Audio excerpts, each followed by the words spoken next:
Hello ka-trade, pag-usapan natin ngayon ang risk sa copy trading. Gaano ba ka-safety ang capital natin kapag nag-copy trade tayo? At gaano ba kataas yung risk?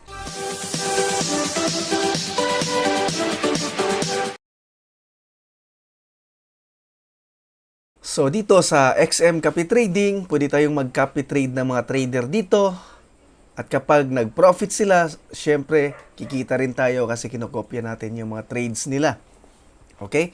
Kaya dapat makahanap tayo ng trader na profitable para mag-profit din tayo. Kasi kapag nalugi sila, siyempre malulugi rin tayo. So, maraming klase ang trader dito. Merong high-risk trader. Ibig sabihin, kumikita ng malaki katulad nito, 200% in 1 month, 133% in 1 month. So, para ka nang naka-jackpot. Isipin mo, matriple yung pera mo sa loob ng isang buwan. 'Di ba? So, pero mataas din yung risk niyan. So, yun yung pag-usapan natin. At mamaya, magdagdag tayo ng kapital para i-try natin itong mga high-risk trader at yung mga low-risk trader. Pero hindi kasi tinatawag na low-risk, pero mas safe naman. Okay? So, maraming trader, isipin mo, 801% in 1 month. So, worth it bang kopyahin ito? Okay, so ikukwento ko sa inyo kasi nag-copy trade ako dito, nag-try tayo. Kung titingnan nyo, wala tayong active. So, dito sa history, makita natin yung kinapi trade natin. So, ito yung simula ng pag-copy trade natin dito. Nag-deposit ako ng $100. Ngayon kasi 90 na lang yung makita ninyo kasi na-loss tayo ng $10. So, una kong kinopyang trader ay ito si AliWizzy FX. So, nag-invest ako ng $100. So, magaling kasi nag-profit siya. Kumita ako sa kanya. Pero ang nangyari, pagkatapos kong kumita ng $51.20, umabot na ng 151 yung pera ko dito. So, na-loss yung trader. Naglagay kasi ako ng stop loss na kapag na-loss ng $50, so kalahati ng capital ko, mag-stop copy na ako. So, bakit naglagay ako ng stop loss? So, balik tayo dito sa copy trading para ma-explain ko sa inyo. So, kung i-show call kasi natin to dito sa filter para makita natin yung mga low risk na trader. Example, yung risk score ay 4 lang. So, save natin. Para makita natin yung low risk na trader. Example, itong trader na ito. Open natin. So, makita natin, ngayong buwan, 30% yung gilita niya. Last month, 19%. 9% noong August. So, maganda yung performance niya kung titingnan natin sa risk. Ayan. So, ito, mataas din yung drawdown pala nito. Kahit mababa yung risk score niya. So, hindi magandang kopyan. I-check natin yung ibang trader. Dito tayo kay J Trend Trading. So, 20%, 24%, 5% yung buwan. So, ang minimum capital niya ay $100. Medyo mataas yung minimum dito, pero ang titingnan kasi natin yung risk para maipaliwanag ko sa inyo. So, kung makita natin, ang maximum drawdown niya ay 11.96%. Ang ibig sabihin nito, ito yung pinakamalaki na binaba ng capital niya. Pero kumikita siya ng 24%, 20% in 1 month. Tapos ang binaba lang ng account niya, yung panahong nag-loss yung trades niya ay 11.96% lang. So ibig sabihin, kapag naglagay tayo ng stop loss na kalahati ng capital natin or 50%, so nasa safe na tayo, safe zone na tayo kasi mababa lang naman yung drawdown niya para kitain niya ito. So hindi na kailangang lumagpas ng 50%. So, ibig sabihin nun, kapag umabot siya ng 50%, so maaring pumalpak na yung strategy niya, pwede nang masunog. So, ginagawa natin yon para hindi ma-loss lahat ng balance natin. Okay? So, nag-gets nyo na? So, ganun yung ibig sabihin ng paglalagay natin ng stop loss. So, nag-copy trade ako dito kay AliWizzy FX at yung naging resulta, nag-profit ng 51. Pero, nalugi yung account niya kasi kung sinesearch ko na ito, hindi ko na makita. So, ang nangyari, nung na-loss na yung account niya, tumaas yung drawdown niya, so nag-stop loss tayo, na-close yung, or na-stop yung pag-copy natin sa kanya. So, hindi nasunog yung capital natin, nasalba natin. So, ang natira yata sa account ko noon ay nasa mga 100, kasi may may fees na binabayad sa trader, or profit share, hindi bayad, parang profit share, kasi nag-copy trade tayo ng libre. So, meron siyang hati sa kita dito sa $51. So, pagkatapos nun, kinopya ko si Pisky1. So, nag-copy trade ako sa kanya. Naglagay ako ng stop loss na $50. So, sa kasamaang palad, hindi tayo nag-profit. Nasunog agad yung account niya. So, mabuti na lang, naglagay tayo ng stop loss. na-save pa natin yung capital natin. So, ganun yung risk dito sa copy trading. Itong mga trader na ito, mga low risk na ito ha.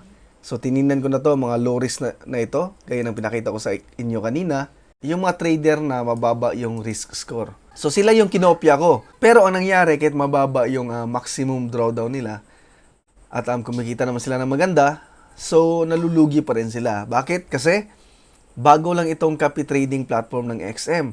So, hindi pa solid yung record nila. So, yung nakita natin kanina, 3 months pa lang. So, maring sa loob ng 3 months, profitable pa siya, pero hindi pa siya nakalagpas ng 1 taon. So, mas matagal kasi, mas maganda para masabi natin na tested na yung strategy niya. Nakasurvive sa pag-down at pag-crash ng market. So, naging profitable pa rin siya at na-manage niya na mababa lang yung drawdown. Ayan. So, dito, kahit low risk na sila, so hindi pa rin ito low risk, high risk pa rin ito. 'Di ba? Kasi mababa ngayong drawdown, yung records nila ay konti pa lang, ilang buwan pa lang. 'Di ba? Kung nagti-trade kayo, maaaring nag-profit kayo nung nakaraang buwan, 'di ba? Na triple or na times 4 niyo yung account niyo, pero ngayong buwan nalugi lahat, ganun. So hindi pa tested, hindi pa solid. Okay? So meron din naman akong strategy dito na pwede ninyong kopyahin itong Waka Waka EA. So, makikita nyo yan dito sa copy trading. Show all natin. Search natin dito ang 214K. Ayan, so makita natin 214K Waka. Okay, so ito yung account natin. So, 2468. So, meron na namang 8 months na record at mababa lang naman yung profit nito. Nag-average lang to ng 5 to 6% per month. So, ngayong buwan, nag-drawdown siya. Kung titingnan natin yung risk, ito yung drawdown natin. So, pwede nyo rin itong kopyahin. So, at least medyo matagal-tagal na yung record. Pero, high risk pa rin ito, katrida. Pwede pa rin malugi yung capital ninyo dito. Okay? Kasi itong account na ito ay nagtitrade gamit ang EA. So, sa ngayon, nag-drawdown yung mga trade kasi nag-sell sa AUD/NCD at pataas ng pataas yung AUD/NCD. Naghihintay na lang siya ng pullback. So, yun, pinaliwanag ko sa inyo na mataas pa rin yung risk dito. So, ngayon, gusto kong subukan mag-copy trade dito sa mga, dito tayo sa sa mga high risk. Kasi yung low risk dito, high risk pa rin naman. Dalawang trader natin na kinopya na low risk, nasunog pa rin naman. So, itry natin na mag-copy trade dito sa mga high risk. So, tingnan natin dito sa best performers. Okay? Save natin. Oh, makita nyo, 5,000% in 1 month. Tingnan natin. So, grabe, 28%. September, ngayong October, 192%. So, maganda rin kopyahin yung mga ganitong trader. Kasi mataas man yung risk. Tingnan natin yung drawdown. Medyo mataas nga lang yung drawdown. Hanap tayo ng below 50 yung drawdown. Yun yung kopyahin natin para mapaglagay tayo ng stop loss na kalahati. Okay, so nag-deposit tayo ng $500 additional para matry natin at maipakita ko sa inyo kung mag-profit ba tayo dito sa strategy na gagawin natin. High risk, high reward, pero maglagay tayo ng stop loss. So, ito na yung nakita natin na trader, 2, 4, 6, 8, 10. So, kulang pa pala yung natin. Kung tig 100, dapat 1,000. So, unahin mo natin, i-copy yung iba. Okay. So, itong trader na ito, kung titingnan natin, nag-profit siya ng 800% ngayong buwan, 800%. So, grabe, ang daming nag-copy trade dito. $39,000. So, importante, titingnan lang naman natin yung risk. So, makita natin, 6.76%, mababa yung risk. So, worth it nang mag-copy trade dito, mag-risk lang ng 50% yung i-risk natin or yung stop loss. Okay? So, copy trade tayo sa kanya. Ang minimum sa kanya ay 50 lang. So, gawin natin 100. Okay? So, syempre, lagyan natin ng stop loss, $50.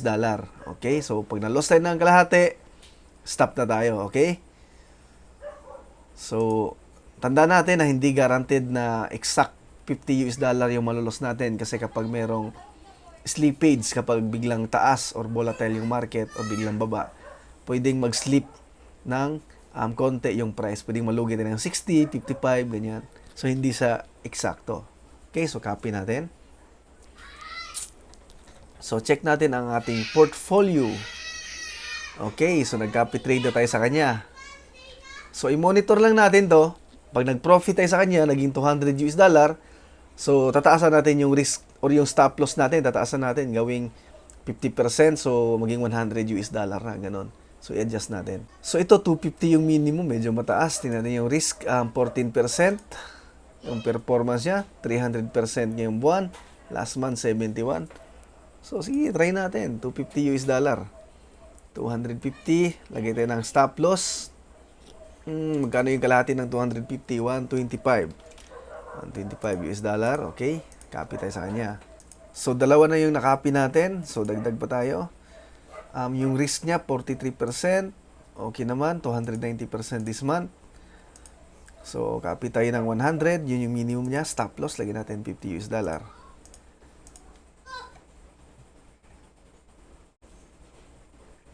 Okay. So, copy natin siya. Ayan. Tatlo na yung nakopya natin. So, ito, Pinoy. So, tingnan yung risk niya, 18%. Nag-profit siya ng 307%. Copy natin siya. 150.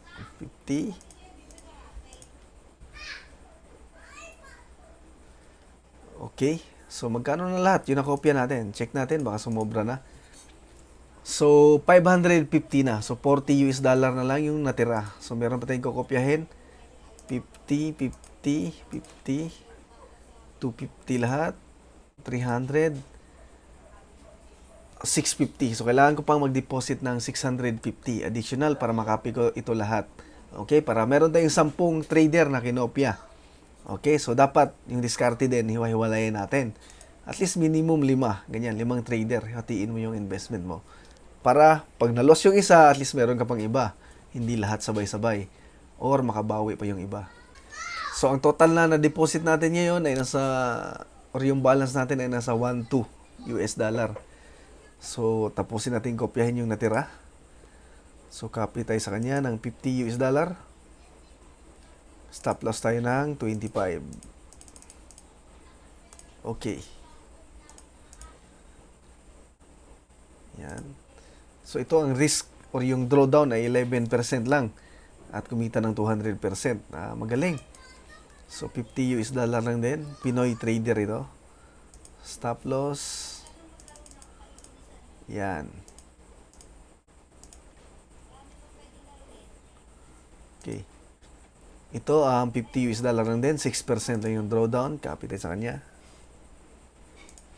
Uy, nakalimutan natin na i-copy yung open trades. Para automatic nang meron tayong trade agad. So, i-review ko na lang lahat. Dapat i-check natin yung copy open trades. Okay. $100. Stop loss. 50. Copy open trades. Okay. So, copy natin to $50. Copy open trades. Stop loss. Okay. 350. 37% yung drawdown. 126%. Pwede na. Basta mataas yung profit. Di baling mataas yung risk. So, 150, 175 yung ating stop loss, kalahati. Okay. Okay. So, check natin yung portfolio natin. Ayan. So, makita natin 2, 4, 6. 6 na trader pa lang to. So, reload natin. Ayan. So, 2, 4, 6, 8, 10. Meron tayong 10 trader na kinapi trade. So, abangan ninyo ka-trade yung maging update natin dito sa pag-copy trade natin. Kung maging effective ba itong strategy natin sa pag-copy ng mga high-risk trader. Kung magka-profit ba tayo. So, yun. Maraming salamat sa panonood. Huwag niyong kalimutang mag-subscribe sa YouTube channel ko.